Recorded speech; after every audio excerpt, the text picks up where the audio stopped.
Hello guys, இன்னைக்கு நம்ம தேங்காய் திட்டு நம்மளோட ரெகுலர் கஸ்டமர் ரேட்டுக்காக போயிருந்தோம். ஸோ கூலிங் வரலன்னு சொல்லியிருந்தாங்க. செக் பண்ணி பார்த்தா வந்து ஐஸ் கட்டியாக இருக்குது. ஸோ கேஸ் வந்து எங்கேயோ லீக் ஆகிருக்கு. கஸ்டமர் போன உடனே வந்து ஸ்ட்ராங்காக ஒரு காஃபி வந்து போட்டு கொடுத்துட்டாங்க. செமையாக இருந்துச்சுங்க.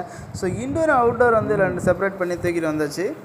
ஸோ இதை பற்றி நம்ம கஸ்டமர்கிட்ட கம்ப்ளீட்டாக எக்ஸ்பிளைன் பண்ணிட்டோம். இதுக்கு வந்து ஒரு 2 days ஆகும். ஃபர்ஸ்ட் நாள் வந்து நம்ம லீக்கெல்லாம் பார்த்துட்டு அரெஸ்ட் பண்ணிவிட்டு ஹோல்டிங் ப்ரெஷர் கொடுத்துட்டு அடுத்த நாள் வந்து ஏற்றுவோம்னு சொன்னோம். கஸ்டமர் எல்லாத்தையும் புரிஞ்சுக்கிட்டாரு. ஸோ நம்ம இன்டோர் அண்ட் அவுட்டோர் வந்து ஃபுல்லாகவே ரிமூவ் பண்ணிவிட்டு எங்கே லீக் இருக்குதுன்னு செக் பண்ண ஆரம்பிச்சிட்டோம். எங்கே வேணால் இருக்கலாம் லீக்கு.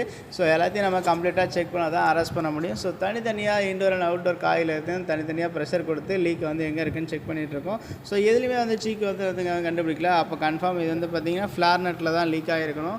ஸோ ஃப்ளார் நட்டில் லீக் ஆகிற கம்ப்ளைண்ட் வந்து ஒரு பொதுவான கம்ப்ளைண்ட் தான். ஸோ அது கூட இருக்கலாம். லீக் கண்டுபிடிக்கலனா கூட நம்ம வந்து கேஸ் வந்து ஏற்ற முடியாதுங்க. ஸோ நம்ம வந்து பார்த்திங்கன்னா எல்லாத்தையும் அசம்பிள் பண்ணிவிட்டு ஒரு நாள் வந்து ப்ரெஷர் ஹோல்டிங் கொடுத்துட்டு அடுத்த நாள் தான் நம்ம வந்து ஏற்ற போகிறோம்.